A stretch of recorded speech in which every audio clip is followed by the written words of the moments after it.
YCP పాలనలో జరిగిన అక్రమాలను వెలికి తీస్తామని ఎమ్మెల్యే వంశీకృష్ణ శ్రీనివాస్ స్పష్టం చేశారు.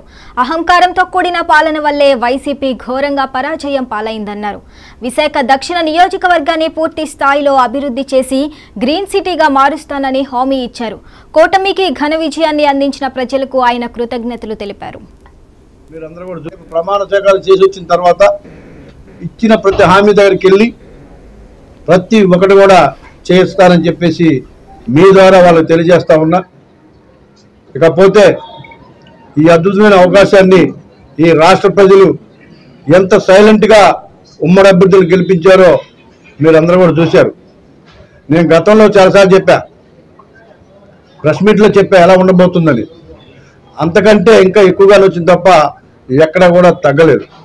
ఇవాళ మీరు చూస్తే అభివృద్ధికి ఓటేశారు, ఈ రాష్ట్ర ప్రజల సంక్షేమం కోసం ఓటేశారు.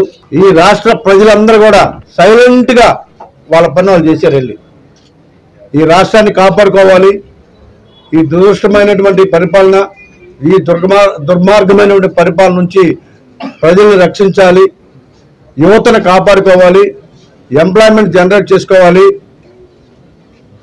రాష్ట్రంలో పరిశ్రమలు రావాలి, నిరుద్యోగులు ఎవరు కూడా ఉండకూడదు, ఈ రాష్ట్రం అన్ని విధాల అభివృద్ధి జరగాలని చెప్పేసి ఇవాళ ఓట్లు వేశారు తప్ప ఇంట్లో కూర్చొని బటన్ నొక్కుతున్న ఆయనకి ఆయన కళ్ళవరం ఉంచున్నాడు.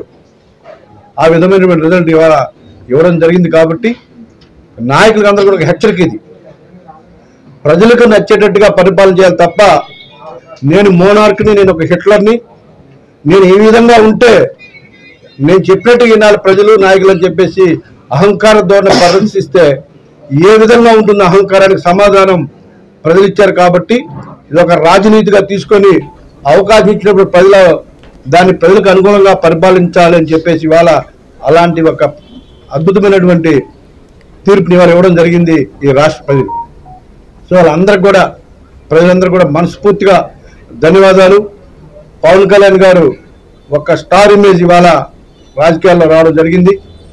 ఆయన వెంట మేమందరం జనసైనికులను నడుస్తాం.